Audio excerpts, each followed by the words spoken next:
الہ الا ہو، اس کے علاوہ کوئی معبود نہیں، فاتخذہ وکیلا، فاتخذہ وکیلا، تم اسی کو اپنا وکیل بناؤ، حکم اللہ کا، قرآن کا، اس کے علاوہ کوئی معبود نہیں، وکیل بناؤ تو اسی کو، یعنی اپنا نگہبان بناؤ تو اسی کو۔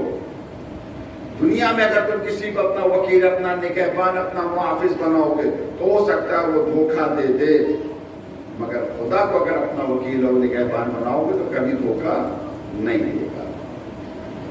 سورہ آل عمران آیت نمبر 143 میں ارشاد ہوا۔ اچھا دیکھیے، جو اللہ کے اوپر بھروسہ کرتے ہیں ان کا حال کیا ہوتا ہے، یا ان کا کردار کیا ہوتا ہے، ان کا موقف کیا ہوتا ہے۔ جو بھروسہ کرتے واقعی جو اللہ پر بھروسہ کرتے ہیں، ویسا بھروسہ نہیں جیسا کل میں نے واقعہ عرض کیا تو پیڑ کے اوپر لٹکے ہوئے، شاخ ٹوٹ رہی ہے، میرا اللہ بچا لے، آواز آئی اگر میں بچا سکتا ہوں ٹوٹی ہوئی شاخ چھوڑ دے، یہ اللہ کیا مرنا چاہتا ہے؟ وہ والا بھروسہ نہیں، واقعی اللہ کے اوپر بھروسہ۔ جو لوگ اللہ پر بھروسہ کرتے ہیں ان کی علامت پہچان کیا۔ سورہ آل عمران آیت نمبر 173، الذین قال لهم الناس، کچھ لوگ ایسے ہیں جن سے ناس یعنی کچھ لوگ کہتے ہیں۔ انسانوں کا ایک گروپ ایسا ہے جس سے انسانوں کا ایک گروپ کہتا ہے، کیا کہتا ہے؟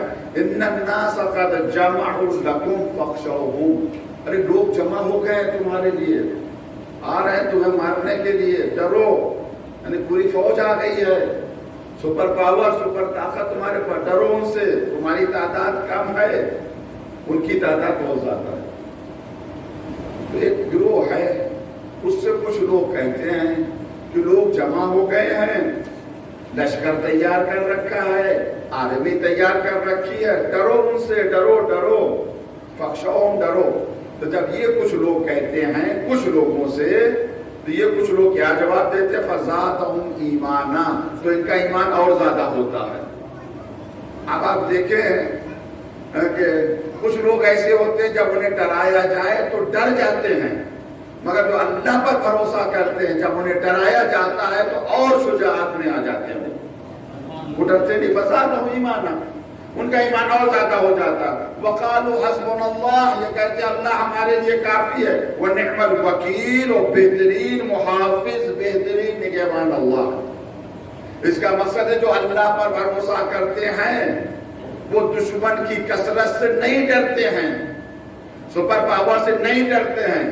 اور آج ہم یہ دیکھ رہے ہیں جنہوں نے اللہ پر بھروسہ کیا وہ سپر پاور سے ٹکراتے ہیں، اللہ ان کی مدد کرتا ہے، یہ جیتتے ہیں۔ صلوات محمد و آل محمد۔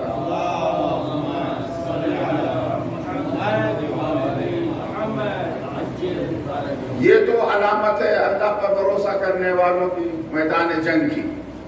جو میدان جنگ میں آتے ہیں، میدان میں آتے ہیں تو فرار نہیں کرتے ہیں، بھاگتے نہیں میدان جنگ سے، اگرچہ دشمن کی تعداد زیادہ ہی کیوں نہ ہو، ان کے ایمان میں اضافہ ہوتا ہے، کہتے میرا رب، میرا وکیل، میرا نگہبان اللہ ہے۔ یہ بھروسہ کرنے والوں کی علامت تو میدان جنگ میں ہے۔ مسلح پر کیا ان کی علامت ہے؟ گھر میں ان کی کیا علامت ہے؟ جو اللہ پر بھروسہ کرتے ہیں۔ میں نے کل عرض کیا، آج بھی دوہرا رہا ہوں، ہم سب اپنے گریبان میں منہ ڈھانک کر دیتے ہیں کہ ہمارے اندر یہ علامت، یہ پہچان پائی جا رہی ہے یا نہیں پائی جا رہی ہے۔ وہ کیا علامت ہے؟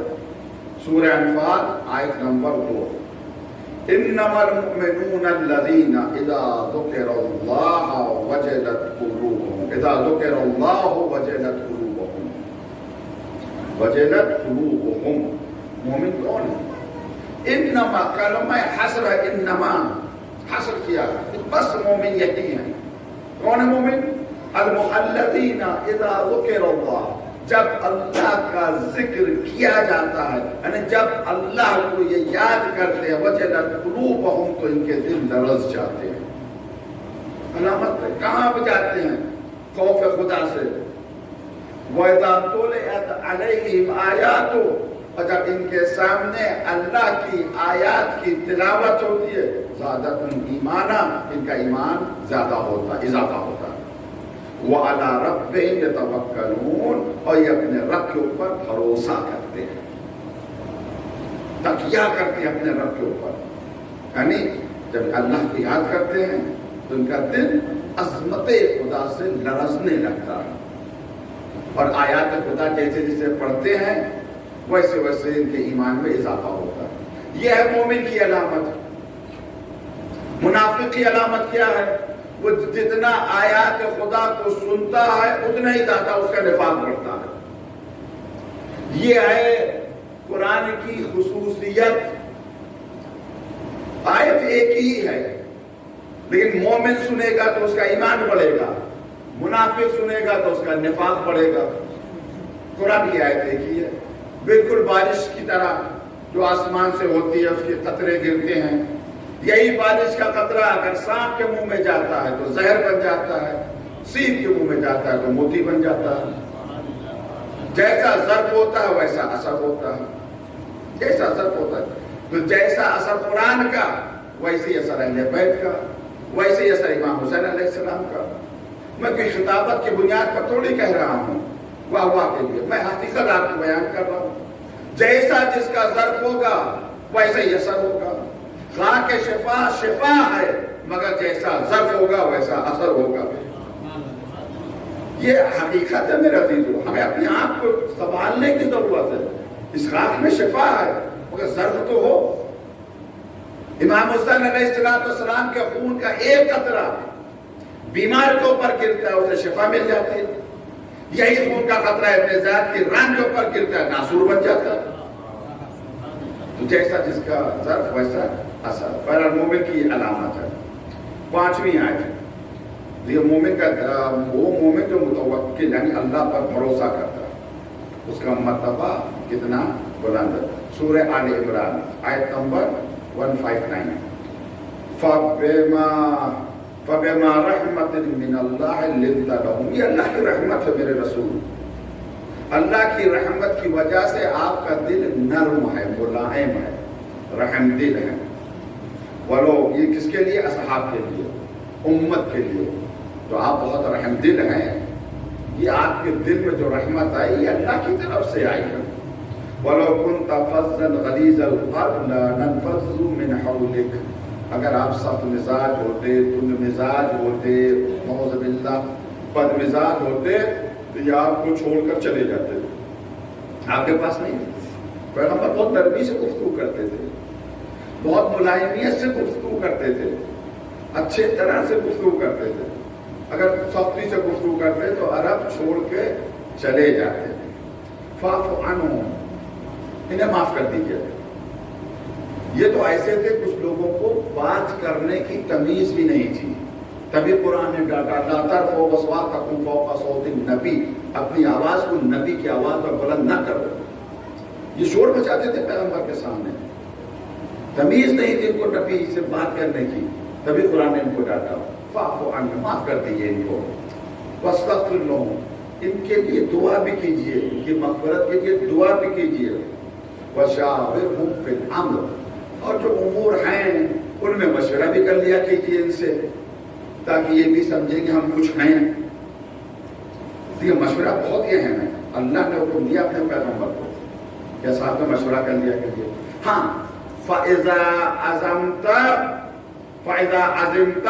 ہاں جب آپ عزم کر لیں، عزمت ارادہ کر لیں، فیصلہ کر لیں، فَتَوَكَّلْ عَلَى اللَّهِ، اب اللہ کے اوپر بھروسہ کریں.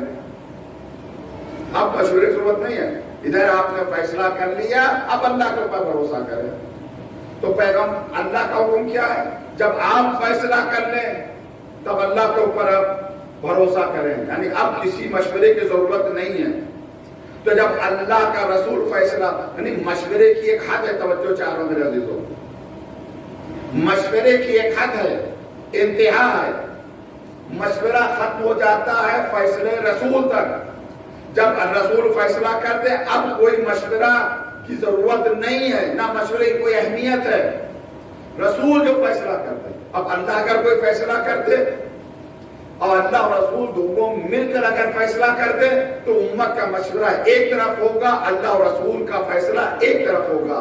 غدیر میں اللہ رسول کا فیصلہ ہوا تھا، اس کا اعلان ہوا تھا، یہاں مشورے کی کوئی ضرورت نہیں ہے کہ بیٹھ کر جو ہے وہ مشورہ کر لیں ہم جسے چاہے اپنا رہبر نمائندہ، نہیں، یہ فیصلہ تھا، اس وجہ سے یہاں مشورہ نہیں ہے یہاں پر۔ ہاں مرتبہ کیا ہے؟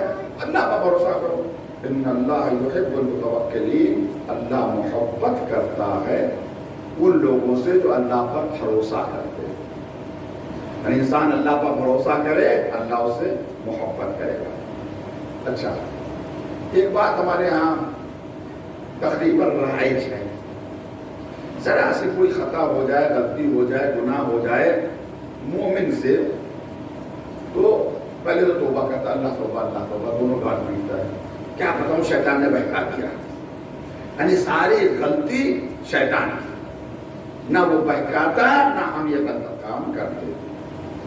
جو سوال اٹھتا ہے کیا شیطان زبردستی کسی سے کوئی کام کروا سکتا ہے؟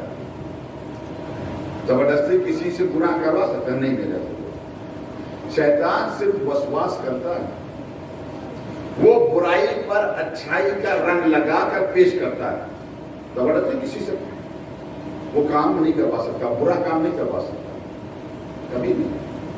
اس کا کام کیا ہے؟ وہ یہ کہے گا کہ ہم تمہیں دعوت دے رہے ہیں، تمہاری مرضی، ہماری دعوت تو قبول کرو یا نہ کرو۔ دعوت دیتا ہے شیطان، وہی جہل، وہی ابلیس اپنے سپاہیوں کے ساتھ، خدا نے تمہیں عقل دی ہے، اس کے سپاہی دی ہیں، تم چاہو اس کی دعوت قبول کرو، چاہو اس کی دعوت قبول نہ کرو۔ کون لوگ ہیں جو ابلیس کی دعوت کو قبول نہیں کرتے؟ سورہ نحل آیت نمبر 99، اِنَّهُ لَيْسَ لَهُ سُلْطَانٌ، شیطان کا سلطان نہیں ہے، شیطان کا اختیار نہیں ہے، کس کے اوپر؟ عَلَى الَّذِينَ آمَنُوا، ان لوگوں کے اوپر جو ایمان لائے، جو با ایمان ہے ان پر شیطان کا کوئی اختیار نہیں۔ اور دوسرے کون سے لوگ ہیں؟ وَعَلَىٰ رَبِّهِمْ يَتَوَكَّلُونَ، اور وہ لوگ جو اپنے رب پر بھروسہ کرتے ہیں، جو اللہ پر بھروسہ کرتے ہیں، شیطان کے اختیار میں نہیں جاتے۔ جب کچھ لوگ ایسے ہیں، جیسے میں نے پھر میں دوہراؤں، جہل یہاں کے اوپر عقل کے مقابلے میں آیا، تو اس جہل سے مراد کیا ہے؟ ابلیسیت، شیطانیت، خواہشات نفسانی، جو انسان کو ہلاک کر دیتے ہیں۔ ہزاروں خواہش ایسی کہ ہر خواہش پہ دم نکلے، بہت نکلے میرے ارماں پھر بھی کم نکلے۔ انسان کی خواہش، انسان کی تمنا، انسان کی آرزویں ہیں، تو انسان کو نہ جانے کہاں لے جاتی ہیں، اس کا کوئی اینڈ نہیں، اس کی کوئی انتہا نہیں۔ سورہ فرقان آیت نمبر 43، ارائیت من اتخذ الہہ ہواہ، میرے حبیب کہ آپ نے اسے نہیں دیکھا جس نے اپنی خواہشات کو اپنا خدا مان لیا ہے، یعنی اپنی خواہشات کی عبادت کرتا خدا، جس طرح سے خدا کا کہنا ماننا چاہیے یا اپنے خواہشات کا خدا ماننا۔ تو جو شخص اپنی خواہشات کا غلام ہو جائے، اپنی خواہشات کا غلام ہو جائے، افانت تکون علیہ وکیلا، کہ آپ اس کے وکیل ہو سکتے ہیں، کہ آپ اس کے نگہبان بن سکتے ہیں؟ یعنی جو اپنے نفس کا غلام ہو جائے، پیغمبر بھی اس کے نگہبان نہیں ہے، اللہ۔ تو سب سے پہلے تو ہمیں اپنے نفس سے لڑنا ہے، اپنی خواہشات سے لڑنا ہے۔ یہ تھوڑا سا تذکرہ تھا توکل کا، قرآن مجید میں تقریباً 7 آیتیں میں نے آپ کے سامنے پیش کی۔ گفتگو کو آج پورا کرنا توکل کے حوالے سے، حرص اس کی ضد ہے، اس پر بھی کچھ نہ کچھ عرض کرنا ہے۔ حدیث میں توکل کو کس طریقے سے بیان کیا گیا ہے، اور بہرحال میں نے عرض کیا توکل ٹاپک بہت ہی اہم ہے۔ اللہ پر بھروسہ، اصول کافی ہمارے یہاں معتبر ترین کتاب ہے، اس کی جلد نمبر 2 صفحہ نمبر 65۔ یہ روایت ہے امام جعفر صادق علیہ السلام،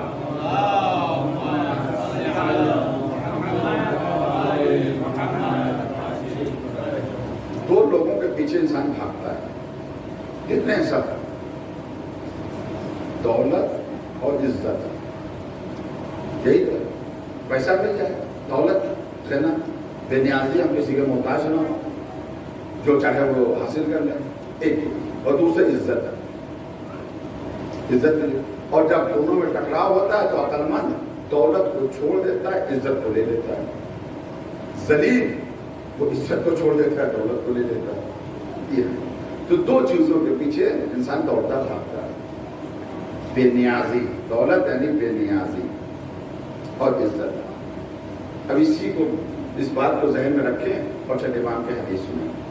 آپ فرماتے قال ان الغنا والعزہ یجولان، غنا یعنی دولت یعنی بے نیازی اور عزت دونوں چل رہے ہیں. یجولان ٹہل رہے ہیں، سیر کر رہے ہیں، حرکت کر رہے ہیں، دونوں حرکت کر رہے ہیں. عزت بھی سفر کر رہی ہے، دولت بھی سفر کر رہی ہے، دونوں چل رہے ہیں.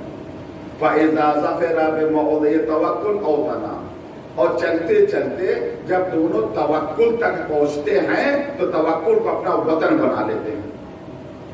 چھٹے ماں فرمانا یعنی عزت بھی اور بے نیازی بھی، دونوں کا وطن توکل ہے. جہاں توکل ہے وہیں عزت ہے، جہاں توکل ہے وہیں بے نیازی. دولت عزت کیوں کا مطلب بے نیاز ہو جائے گا، عزت مل جائے گا. یہ سب کہاں ملے گا؟ توکل، جو اللہ پر بھروسہ کرتے ہیں. ظاہر کے بعد جو اللہ پر بھروسہ کرتے ہیں اگر خطرے میں پڑ جاتے ہیں، ان کی عزت خطرے میں پڑ جاتی ہے تو اللہ مدد کرتا ہے، اللہ مدد کرتا ہے.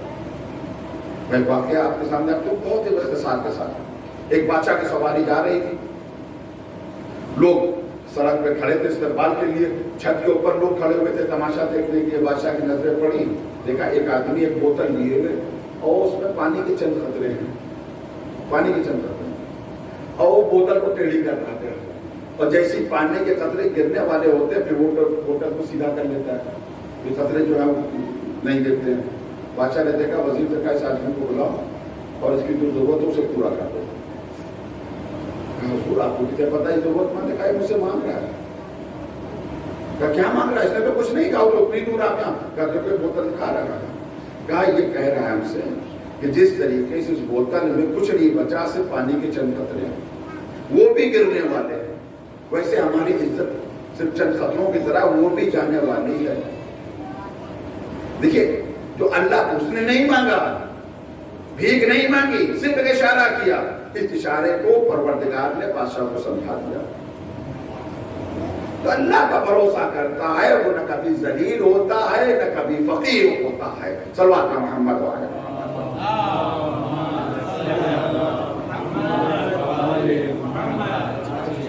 یہ بھی حدیث ہے چھٹے امام علیہ السلام کی. آپ فرماتے ہیں قال لیس شیء الا ولہ حد، کوئی شے ایسی نہیں مگر اس کی حد ہو، سرحد ہو، انتہا ہو، جہاں پر پہنچ کے وہ چیز رک جائے. تو کسی نے کہا جعلت فداک فما حد التوکل، بہت توجہ چاہیے حدیث پر. چھٹے امام سے کسی نے کہا میری جان آپ کے اوپر قربان، یہ توکل کی حد کیا ہے؟ یعنی توکل کہاں پر جا کر ختم، انتہا کیا ہے توکل کی، سرحد کیا ہے توکل کی؟ قال الیقین، امام نے کہا توکل کی سرحد کا نام یقین ہے. یعنی دیکھیے جس کے پاس یقین نہیں وہ توکل کر ہی نہیں سکتا. جس وہی شاخ سے جو ٹوٹ گر رہا ہے اس کی یقین نہیں ہے، اگر یقین ہوتا تو شاخ چھوڑ دیتا.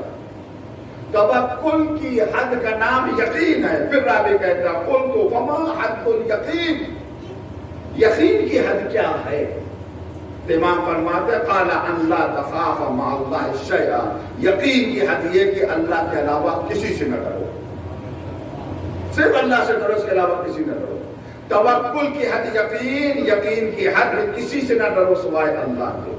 اب آپ دیکھیں وہ جس نے یہ کہا لو کشف الغطاء لما زدت یقینا، اگر پردے ہٹا لیے جائیں تو ہمارے یقین میں ذرہ برابر اضافہ نہ ہوگا. امام علی فرما رہے ہیں جتنے پردے پڑے ہوئے سب اگر ہماری نظروں سے ہٹا لیے جائیں تب بھی میرے یقین میں اضافہ نہ ہوگا. توکل کی حد کا نام یقین ہے. یقین کی حد کا نام ہے جب کسی سے نہ ڈرے، یقین معراج کے اوپر پہنچا ہے تو پھر اللہ کے علاوہ کوئی خوف نہیں ہے. اللہ سے اتنا خوف ہے. راوی بیان کر رہا میں نے دیکھا رات کے اندھیرے میں امیر المومنین کو دیکھا، خوف خدا سے ایسے تڑپ رہے تھے جیسے وہ شخص تڑپتا جس کو سانپ نے کاٹا ہو، اس طرح سے لرز رہے، اس طرح سے کام رہے. اور غیر خدا سے کوئی خوف نہیں. خود کہتے ہیں ابو طالب کے لال کے اوپر کوئی اثر نہیں کہ وہ موت کے اوپر جا پڑے یا موت اس کے اوپر آن پڑے. کیوں؟ اس وجہ سے یقین ہے. یقین یقین وقت ختم ہو گیا میرے عزیزوں، اور بہت سی باتیں رہ گئی ہیں. بات مولائی کائنات کی آئی تو مولائی کائنات کی حدیث کے اوپر میں توکل کے ٹاپک کو ختم کرتا ہوں.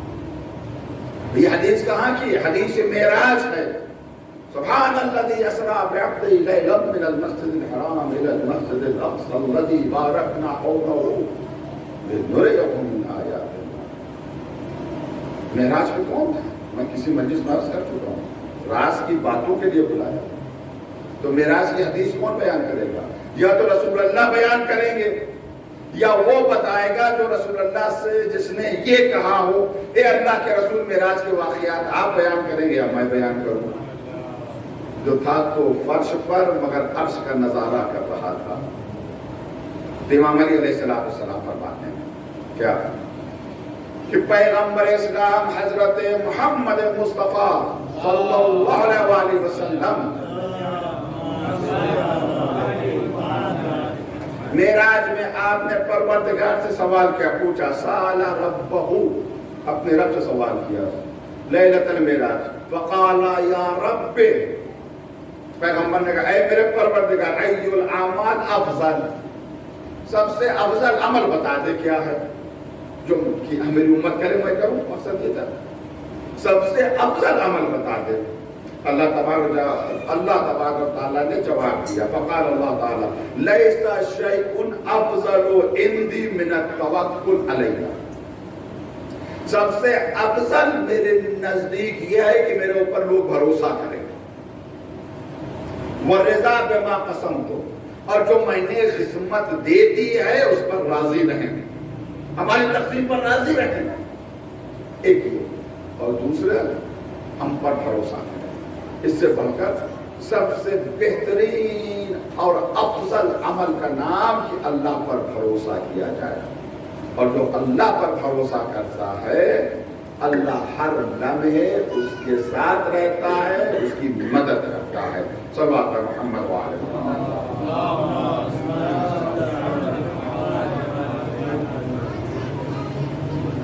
اچھا بعض لوگ، اب میں نتیجہ آپ کے سامنے عرض کروں اور پھر حرص کے معنی بیان کروں. توکل یہ سپاہی ہے عقل کا، اس کی ضد حرص ہے، یہ سپاہی ہے جہل کا. بعض لوگ توکل کے غلط معنی لے لیتے ہیں. اللہ کا بھروسہ، گھر میں بیٹھے ہیں اللہ کا بھروسہ، ارے اللہ رازق ہے، رزق پہنچا ہی دے گا. ہاتھ نہیں ہلائیں گے، محنت نہیں کریں، کام نہیں کریں گے اور اللہ کا بھروسہ، کیا یہ توکل ہے؟ وہ رازق ہے، وہ پہنچا دے گا رزق، یہ توکل نہیں. امام جعفر صادق علیہ السلام فرماتے ہیں، بحار الانوار جلد نمبر 100 صفحہ نمبر 5 کی حدیث ہے. آپ فرماتے ہیں قال لا تعدو طلب الرزق من حلہ، حلال طریقے سے رزق حاصل کرتے رہو، یہ مت چھوڑو. حلال طریقے سے رزق حاصل کرتے رہو، یہ مت چھوڑو، اس میں لگے رہو، رزق حاصل کرتے رہو. فَإِنَّهُ عَوْنٌ لَكَ وَعَلَى دِينِكَ، یہ رزق کا حاصل کرنا یہ تمہاری بھی مدد کرے گا، تمہارے دین کی مدد کرے گا. یہ کون کہہ رہا چھٹے مان کر؟ یعنی تم حلال طریقے سے رزق حاصل کرو، پیسہ کماؤ. یہ جو حلال طریقے کا رزق عون لکا تمہارے لیے بھی مددگار ہے اور دین کا تمہارے دین کی بھی مددگار ہے. اس کا مقصد یہ ہے کہ پیسہ انسان کو بھی، پیسہ یعنی دولت انسان کی مدد کرتا ہے، دین کی مدد کرتا ہے. چاہتا اگر پیسہ نہ ہو تو کیا غربا کی مدد کر سکتے ہیں؟ غربا کی مدد کرنا دین کی مدد کرنا، عزاداری کرنا دین کی مدد کرنا، حج کرنا. پیسہ نہیں تو حج پہ کوئی جا پائے گا. پیسہ نظریہ کیا ہونا چاہیے؟ کچھ لوگ دولت کماتے ہیں دنیا میں عیش و آرام کی زندگی حاصل کرنے کے لیے. حدیث میں لا تطلب المستحیل، ناممکن کے لیے دعا نہ کرو. وہ چیز امپاسبل ہے، ناممکن ہے، اس کے لیے تم دعا نہ کرو. لوگوں نے کہا اللہ کے رسول وہ کون سی چیز ناممکن ہے جس کے لیے ہم دعا کرتے ہیں؟ جو چیز ہے نہیں. پیغمبر فرماتے ہیں الراحۃ فی الدنیا لم تخلق، دنیا میں آرام اور آسائش پروردگار نے پیدا ہی نہیں کیا ہے. جب جو چیز ہے ہی نہیں ملے گی کہاں؟ یہ نادان سمجھتا ہے پیسہ آ جائے گا تو آرام آ جائے گا. نہیں میرے عزیزو، دولت سے آرام نہیں ہے.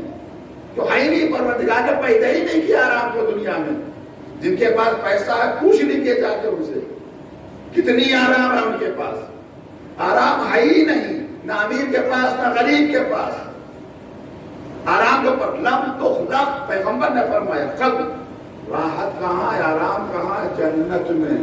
دنیا میں ایسا کام کرو کہ آرام جنت میں مل جائے.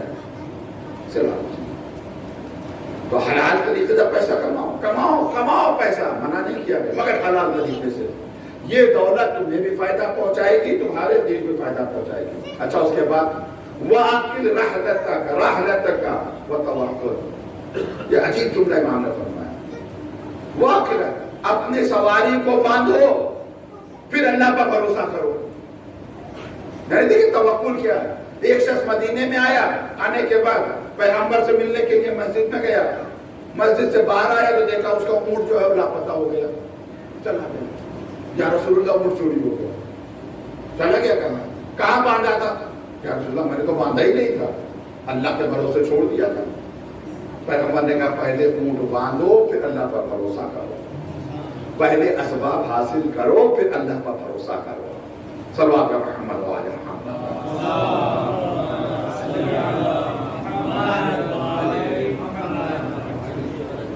خلاصہ یہ جتنا تم سے ممکن ہو سکے میں مثال دوں کہ جس طریقے سے کسان اسے فصل چاہتے ہیں، کیسے فصل ملے گی؟ پہلے وہ بیج زمین پہ ڈالے، پانی ڈالے، کھاد ڈالے، فصل مل جائے گی. ضروری مل جائے نہیں، عمل کرے، اللہ پر بھروسہ کرے. وہ اکثر ایسا ہوا، کبھی کبھی ایسا بھی ہوا، بیج بھی گیا پانی زمین میں، پانی بھی دیا وقت کے اوپر، کھاد بھی ڈالی، فصل آمادہ بھی ہو گئی. کل کاٹنا ہے پوری پلاننگ کے ساتھ، رات میں ایسا طوفان آیا کہ پوری فصل تباہ ہو گئی. جتنے بھی اسباب ہے ظاہری ان سب کو عمل میں لاؤ، نتیجہ اللہ کے اوپر چھوڑ دو. یہ نہ سمجھو کہ یہ میری محنت کا نتیجہ ہے، نتیجہ خدا کے ہاتھ میں ہے. محنت کرنا تمہارا کام ہے، نتیجہ دینا اس کا کام. نتیجہ وہ دے گا. بھروسہ کرنا اللہ کے ساتھ. اچھا توکل کی ضد کیا ہے؟ یعنی لالچ. یہ بڑی خطرناک ہے. طمع، لالچ. اب لالچ کی بھی قسمیں ہیں بہت زیادہ قسمیں لالچ. بعض لوگ کہتے ہیں انسان کی فطرت میں لالچ ہے، لیکن اچھی والی لالچ اچھی ہوتی ہے. مثلا یہی ایک لالچ ہے. دن بھر میں آپ نے کتنی مجلسیں کی؟ 2 مجلسیں، 3 مجلسیں. رات میں گئے، کاش اس مجلس میں اور چلے جاتے ہیں. یہ بھی تو حرص ہے، عبادت کی حرص. کاش اور 2 رکعت نماز پڑھ لیتے، کاش اور 2 آنسو رو لیتے. یہ اچھی ہے، مگر دنیاوی حرص. یہ سپاہی ہے جہل کا، یہ سپاہی ہے شیطان. یہ لالچ اگر دنیا کی لالچ آ گئی تو بالکل ایسے ہی ہے جس طریقے سے سمندر کا پانی، کھاری پانی، نمکین پانی. پیاسا جتنا پیے گا اتنی پیاس بڑھے گی، یہاں تک کہ پانی پیتے پیتے ہلاک ہو جائے گا. دنیا کی لالچ آ گئی، کوئی اینڈ نہیں ہے. 1 لاکھ نہیں 10 لاکھ ہو جائیں، 10 لاکھ مل گئے، کروڑ مل گئے، 10 کروڑ، 10 کروڑ مل گئے، ارب. وہ 4-5 لوگ ہیں جن کے پاس خود ہی نہیں پتہ کتنی دولت ہے، ان کے لیے تو بڑی مشکل ہے. کبھی کبھی تو اپنے جملہ کہہ دیتا ہوں میں جملہ، کبھی کبھی پروردگار جب کسی بندے کو بہت زیادہ عذاب دینا چاہتا ہے تو اسے بہت زیادہ دولت دے دیتا ہے. جو اس کے لیے عذاب بن جاتی دولت، عام خوشی سے محروم ہو جاتا ہے. عام خوشی سے محروم. لالچ بڑی خطرناک ہے. ایک زمانے میں پڑھ رہا تھا بڑے آدمیوں کی تاریخ، بڑی دلچسپ ہے. جو بڑے آدمی ہو گئے ان کی کیا سوچتے تھے وہ. تو ایک امریکہ کا کوئی بہت بڑا آدمی تھا، بہت بڑا. اس کے اوپر یہ ایک ذہن میں بھوت سوار ہو گیا تھا کہ کہیں لوگ ہمارے پیسے کی وجہ سے ہمیں قتل نہ کر دیں. تو سب کے اوپر شک کرتا تھا. بال اس کے ناخن بڑے بڑے ہو گئے تھے، ناخن بھی نہیں کٹ پاتا تھا، بال بھی نہیں کٹ پاتا تھا کہ نہیں زہر تو نہیں ملا دیتا. زندگی اس کی 2 بار ہو گئی. یہ لالچ انسان کو تباہ و برباد کر دیتی ہے۔ میں ایک دو حدیث لالچ کے حوالے سے آپ کے سامنے عرض کروں۔ امام جعفر صادق علیہ السلام فرماتے ہیں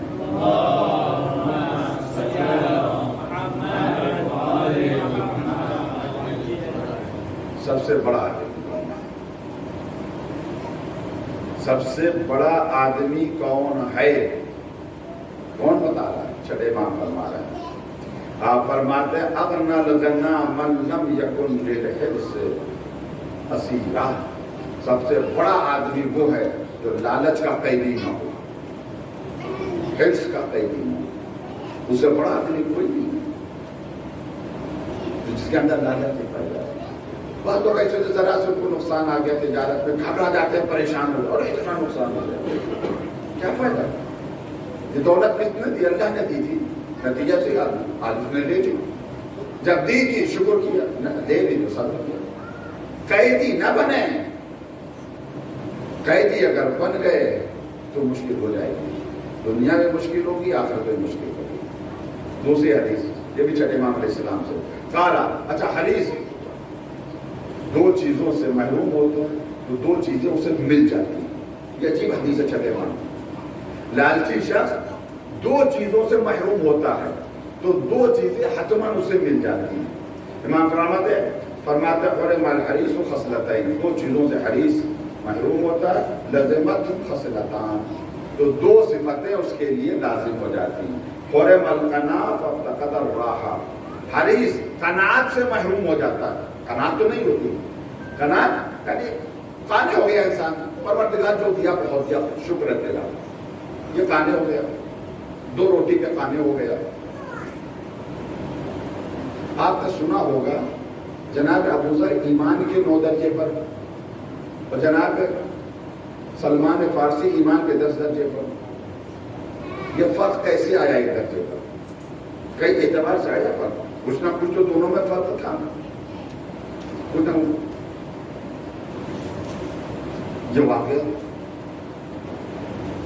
جناب ابو ذر نے جناب سلمان فارسی کی دعوت کی، آپ بھی دعوت کرتے ہیں مومنین کی، دوستوں کی، علماء کی، کھانا کھلانا بھی بڑا ثواب ہے اور کھانا بھی ثواب ہے، روزہ بھی مستحب توڑ دیں مومن کی دعوت کے لیے، اتنا ثواب ہے۔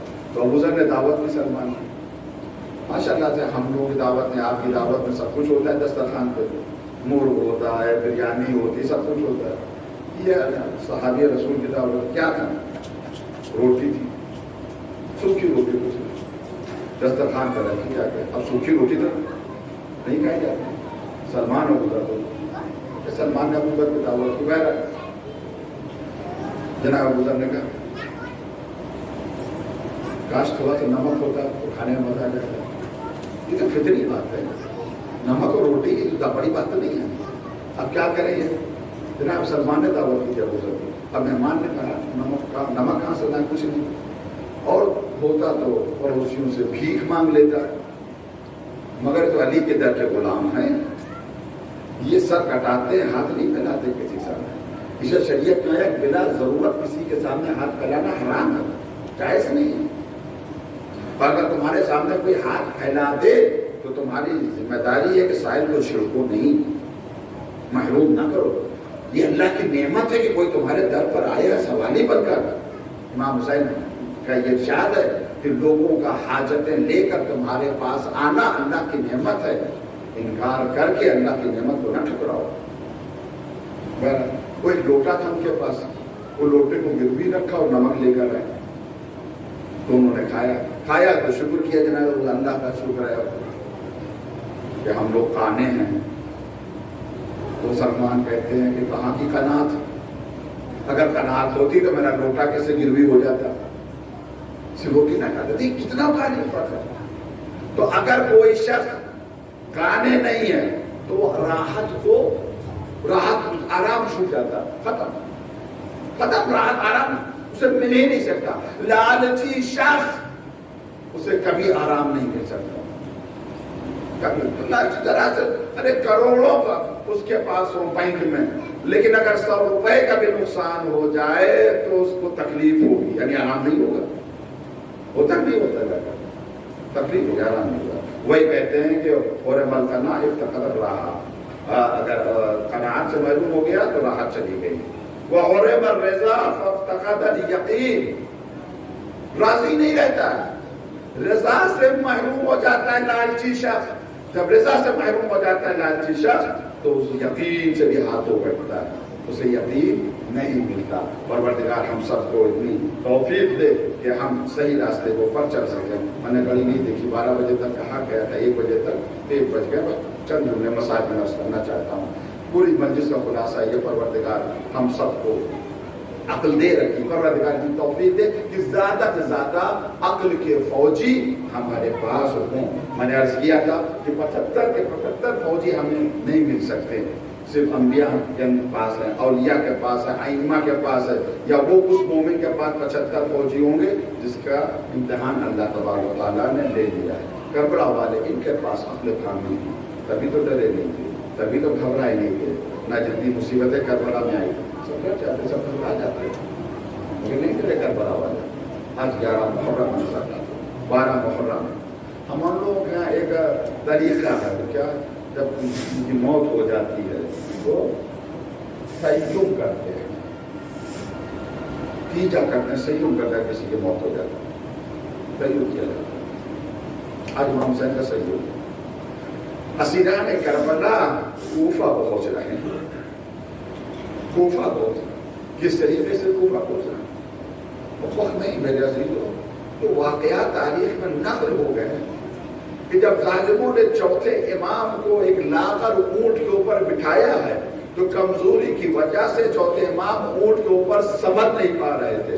تو جب آ کر پسرے ساتھ سے کسی نے کہا یہ بیمار اونٹ پر نہیں بیٹھ پا رہا ہے تو پسرے ساتھ نے کہا کہ اس کے پیر اونٹ کے شکم سے باندھ دو, اس کے پیر اونٹ کے شکم. آپ سوچیں, تھوڑا توجہ کریں, جب اونٹ چلتا ہوگا تو کیا گزرتی ہوگی. کوفہ پہنچا. کون سا کوفہ؟ جس کوفے میں جناب زینب کبھی شہزادی بن کر رہتی تھی, درس دیا کرتی تھی. آج کوفے آئی ہے, اس حالت میں آئی ہے کہ سر کے اوپر چادر نہیں ہے. کبھی بابا کے ساتھ کوفے آتی تھی, مدینے سے جب بابا کے ساتھ کوفے آتی تھی تو پردے کا بڑا انتظام رہتا تھا. رات میں غیرتدار باپ اپنی بیٹی کو لے کر کوفے آتا تھا.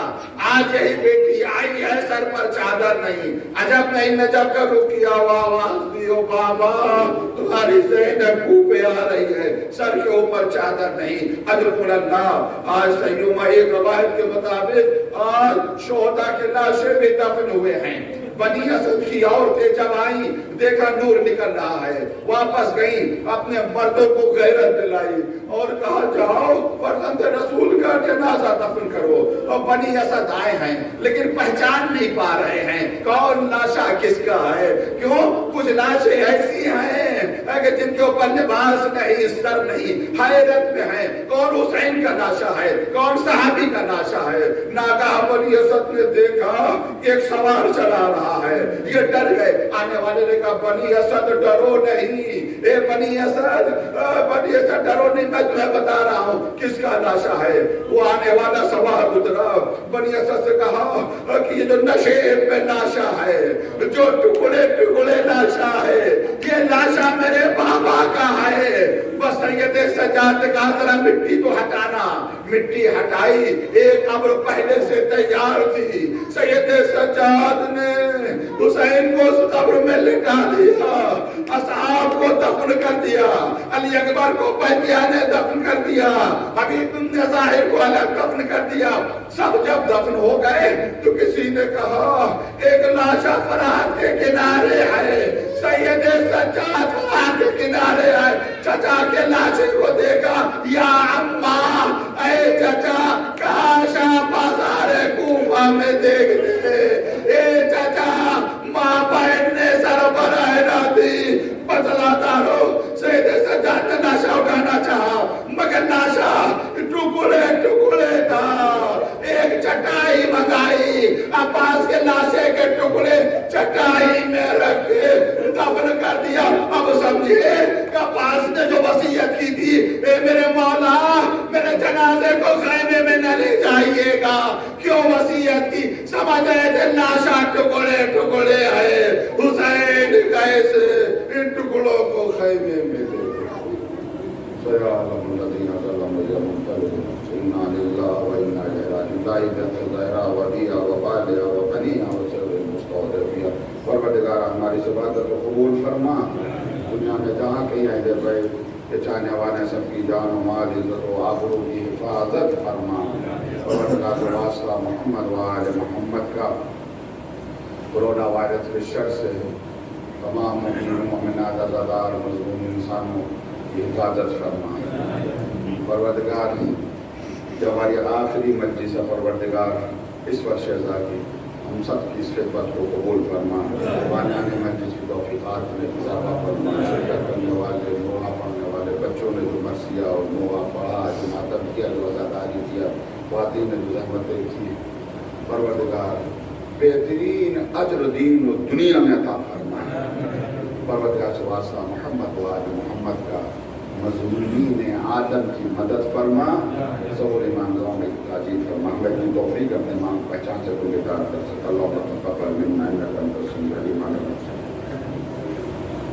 یا حسین یا حسین یا حسین یا حسین ہے زینب ہے شام ہے زینب ہے شام جوں جوں بازار قریب آیا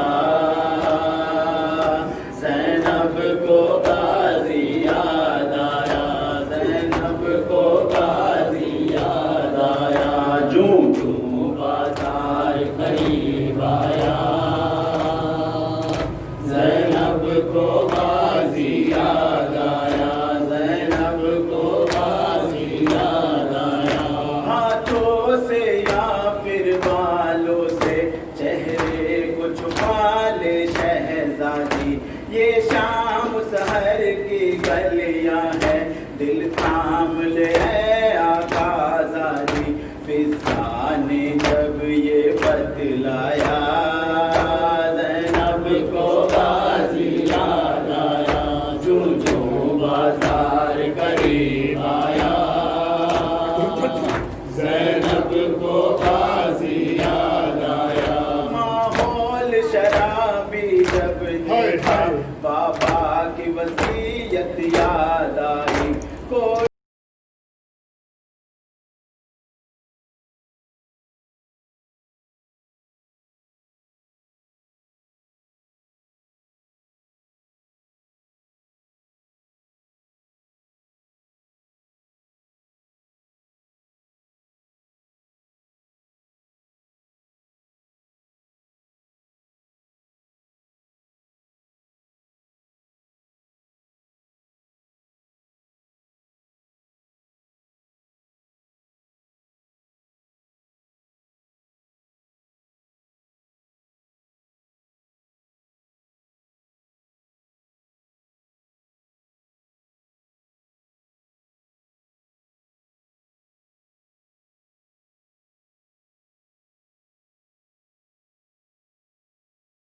أشهد أن عليا حجة الله حي على الصلاة حي على الصلاة حي على الفلاح حي